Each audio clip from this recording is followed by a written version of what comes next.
There he is. What's up, Grant? What's up, Welcome Grant? in. This is the Cards Central postgame show here on STL Sports Central.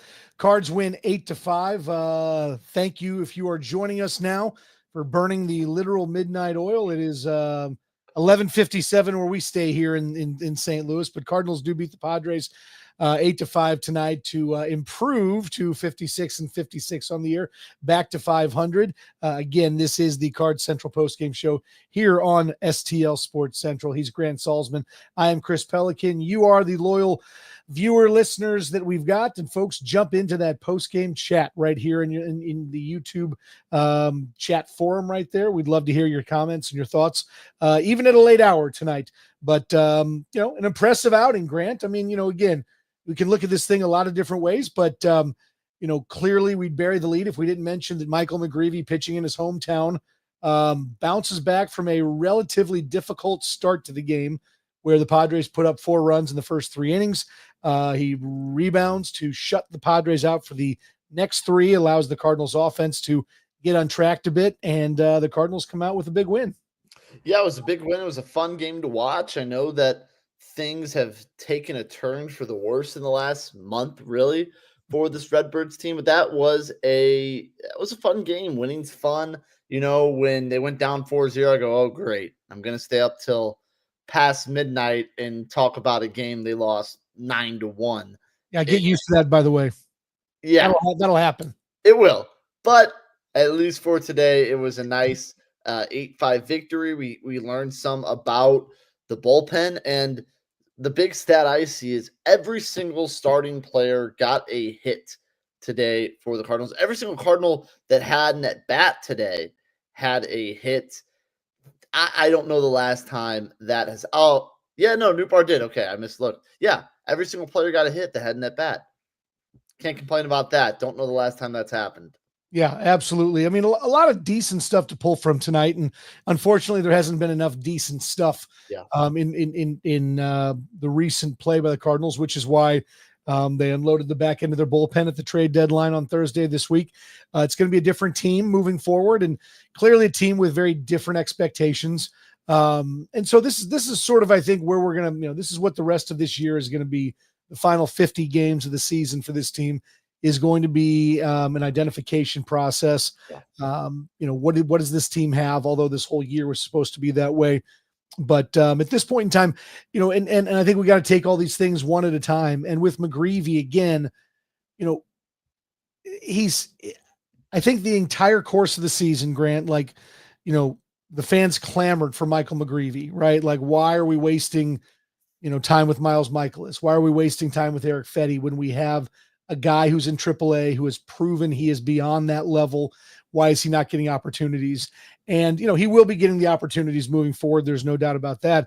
The Cards did improve tonight to 9-2 in the 11 games that Michael McGrevy has started this year for the team. He's obviously been a boon for this group. And again, I think what we're seeing is, let's be very honest about Michael McGrevy. I don't know that his stuff is going to play as a front end of the rotation kind of guy, right? Having said that, what moxie you see from a guy who certainly could have given up on that game. And like you said, it could have been a nine runs in 3 or 4 innings type affair for Michael McGrevy, but the guy buckles down and gives him 4th, 5th, and 6th scoreless innings to keep the team in the game. Allow Pedro Pages to come up with a big 3-run homer, Mason Wynn to come up with a big 2-run double. And so I sit here, before we talk more about the game, I'm sitting there, everything 26 is in my mind all the time right now. And when you look at Michael McGrevy, and I'm sitting here, I'm saying, clearly they got to do some stuff in the rotation.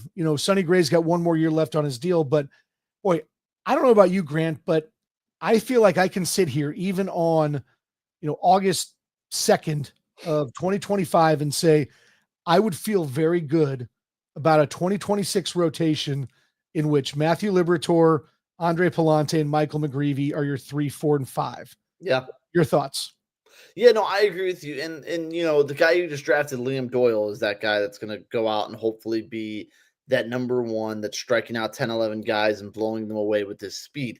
Michael McGrevy is a I mean, obviously, you hope he's good enough at some point to be an ace, a second starter. But for now, in realistic, what he'll be this year and next year is what a 3 or 4 starter is supposed to be. Yeah, he'll have his starts where he goes out and did what I think he did in that first game of the season versus the Mets when he went, I think, 6 2/3 scoreless. He'll pitch great. And then you could have starts like this. But what separates a good 3, 4, 5 starter from the rest of the 3, 4, 5s is when they give up 3, 4 runs in an inning. Do they batten down the hatches and they go 6 and it's 6 and 4 runs and gives your team a chance to win? Whereas we've seen with Fetty and Michaelis and Palante at times is you give up 3 1 inning, maybe you throw a scoreless frame, then 4 in the third inning, and things unravel and your bullpen's a mess. So there's important qualities of that 3, 4, 5 that you see. And I agree. Chewy says McGrevy does not need to be an ace. I totally agree. I'm just saying, obviously, if he's good enough at one point to be a 1-2 starter, you'll take that. But in being realistic, 3, 4, 5, that is a perfect spot for him. And we saw what your typical 3 or 4 starter could be, and that was him tonight. Give up 4 runs, but brush it aside and go out and throw 3 scoreless innings. Yeah, and I would sit here and again say this is again talking about the back end of your rotation. Mm-hmm. I mean, what that implies, and I hope that this is what people were taking it for. And we don't know what the future holds for this front office, once Chaim Bloom takes over. But again, if Liberatore is your 3 and Palante is your 4, McGrevy your 5, I think we get real excited about the terms. Sonny Gray's back for one more year.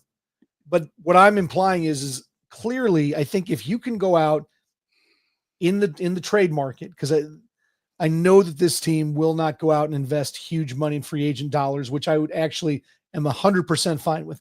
I just think the teams more often than not gotten good bang for their buck in free agency.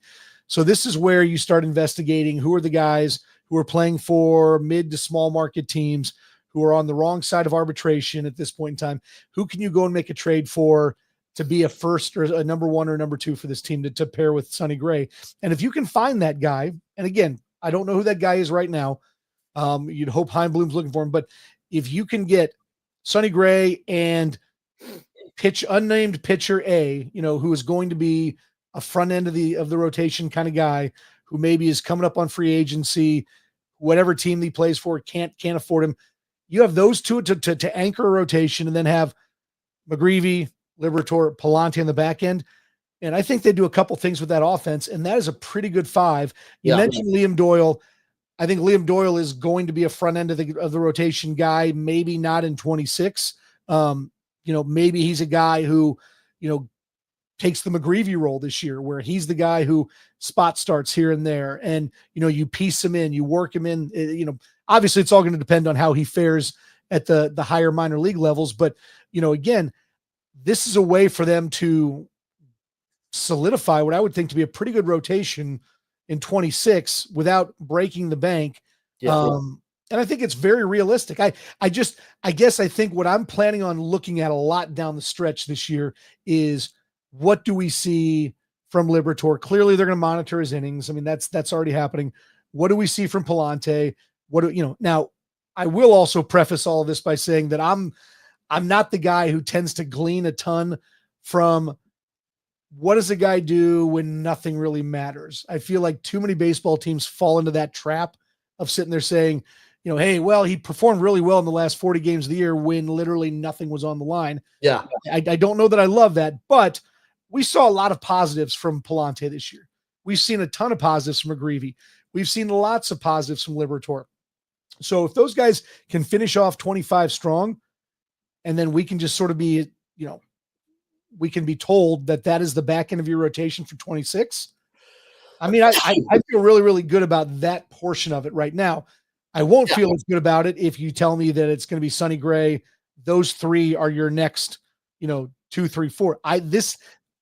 My happiness or any contentness I might feel about a rotation in 26 is predicated on the fact that it is very obvious this team needs one more front end of the rotation kind of guy.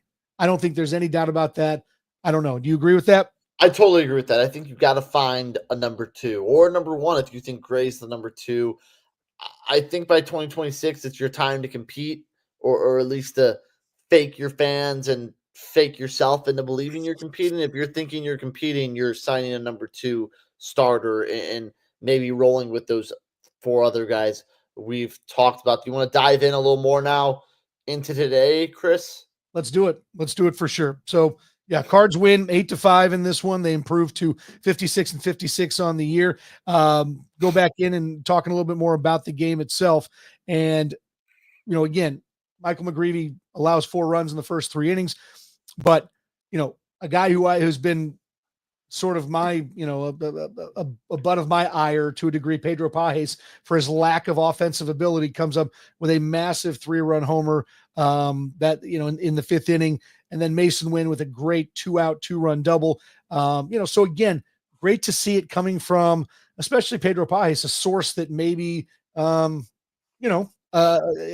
it. He's 1000% playing for his future, which I still think maybe, I think it's already said, I would very much prefer him not to be the starting catcher of this team next year, but a huge night for him. Yeah, it was a big night for him. Shout out Nolan Gorman had a good at bat leading up to that home run. Pajes obviously brings them all home, and then they add on. It's something that the Cardinals we haven't really seen, especially this last month, is them able to take advantage of that momentum. Pajes clears the bases. You have a tie game. Then in the 5th, the Cardinals immediately pounce again with a 2-run double from Mason Wynn, and they add insurance runs at the end of the game too. It was a very well played offensive ball game. It was exciting, and I think that's what fans want. I think at this point, Brendan Lamp says here, I just want this team to finish above 500 and play exciting baseball. I think that's right. Even if at the end of the day, if you play games like this where the offense puts up 6-7 runs and they find ways to lose, I think fans would much rather that than some of the slug of games. I think of that Marlins series, obviously the Pirates from a few weeks ago, where it just looks uncompetitive. At least play a little bit of fun baseball that's entertaining to watch. That's what we saw today. It was a nice win for the Cardinals. See if they can't win a series against a team that just went all out against the Padres. 100%. And I would like to follow up with Brandon's comment about wanting this team to finish 500 and play exciting baseball. Very interested in what the chat would think about this. Interested in what you think about it as well, Grant. If I ask you right now, you get to choose. Do you want this team to, is an 81-81 finish what you would prefer, or would you rather them lose significantly more games than they win, pick in the top 5 or top 7 again? I think that a lot of people's hopes with the future of this team are resting on guys like JJ Weatherholt and Liam Doyle, the last 2 first-round picks, right, who were 7th and 5th respectively in the draft. I don't know. It's a fun topic to kick around, and no one's tanking games. They're not going to give up on the season, that sort of thing. But, I'll be honest with you. If I'm picking right now, this team is not making the playoffs. They're too far. It doesn't make sense. I don't mind them going about 15-35 down the stretch and maybe getting lucky in the lottery again and getting another top 5 for what we assume would be another guy who's quick to the majors and can help with this rebuild. My 2 cents. My thing is you just won 83 games and you got the 5th overall pick. So I think that for the good of the future, obviously no tanking, but if you, let's say they finish 81-81, I think I'm wrong on this one, Grant. By the way, Sam Rudy's just jumping in that since they've picked in the top 10 2 years in a row, they can't do it again. Really? And honestly, I'll be honest with that. Sam, you got me on that one because I was not sure. I didn't know that was part of the new rules. So if that is actually in fact accurate, then you know what? Let's win them all, baby. I was just going to say though, to that point is I didn't know the rules either. I'm sorry. That's probably bad of me. I probably should know that with the new rules, but I'm not a draft expert with the MLB. It's 12-11 too. We're tired. It's a weird draft. But I think that, to your point, if we go 81-81, the Cardinals do, then that means that at least some of those young guys, maybe those new bullpen arms, pitch successful enough. It solidifies some things of, okay, maybe we found a few more names that in low relief spots that we know we'll have in this bullpen. Maybe player A or B stood out just a little bit more than we thought they would. And it leaves you with some better thoughts going into next season as well. Yeah. And so, yeah, that's verified. Yeah. They cannot draft three years in a row. So yeah, really, honestly, the tanking thing that I give Major League Baseball credit for at least addressing that to a degree. And you just can't sit there and the bed for year after year and get rewarded with high draft picks. So you know what? Yeah. I mean, at this point in time, let's win as much as this team possibly can. One thing I wanted to kick around a little bit with you too, Grant, was the new look bullpen. I think there were some questions about what this team was going to do, with the trades of Ryan Helsley and Steven Matz, and Phil Maton. And it sounded like Jojo Romero would get the first shot at closing, and it looks like that's how it was set up. If you looked at how things went, Kyle Leahy's been a multi-inning guy lately, and so we see that again. When he comes in the seventh, he goes an inning and 2/3, and then they go to JoJo. Now, obviously, matchups dictated this and the way the Padres do things. And JoJo ended up finishing it out, but apparently Riley O'Brien was already warming. So is it looking like this is the new, threesome down for lack of a better term, the three guys they will see to close games out moving forward? Are we going to see Leahy and Riley O'Brien basically supplant Maton and Helsley? Your thoughts on that group as the new back end of the bullpen? Yeah, I think so. And I think Lance Lynn on Serving Up with Jim Hayes made a really good point that I think with these three guys, at least for the next few weeks, there won't be a closer. There won't be a seventh inning, eighth inning, ninth inning guy. It'll be which three block of hitters for these three guys, Riley O'Brien, Kyle Leahy, and Jojo Romero, which block of hitters is the best situation for each pitcher. So Jojo came in, get out that eighth spot. Now, if the Cardinals, maybe the game was a little closer, does JoJo stay in the ninth? I think so. But I think that they decided those block of hitters was the best for JoJo. Samuel Howell says bullpen by committee. I think it is kind of that. If there was best situation for JoJo to pitch the seventh and not Leahy, I think JoJo would have pitched the seventh and then Leahy would have got the eighth, and maybe O'Brien comes in the ninth, or maybe once the Cardinals take it open a little bit, Leahy pitches the ninth as well. So I do think while JoJo is the closer, the highest leverage guy, I still think it'll be for the next few weeks broken up a little bit in blocks and chunks based on what the opposition's lineup looks like. I was kind of interested to see. I thought when Graceffo came back up that he might get some back end looks, but Riley O'Brien's a guy who the stuff has never been in question. It's the consistency, it's the health and that sort of thing. But, I was hoping to maybe see Graceffo in some high leverage situations. I don't think his future is as a starting pitcher. Maybe I think the Cardinals are seeing him more as a swing guy, a long relief guy, maybe the one who'll give you 3 innings when your starter can't do it. But an interesting thing.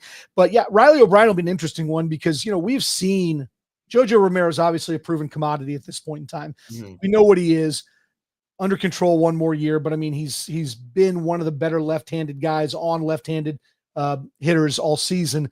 Kyle Leahy has had a fun, one of these, right? He was shot out of a game to start, bottomed out, and now, he looks unhittable once again.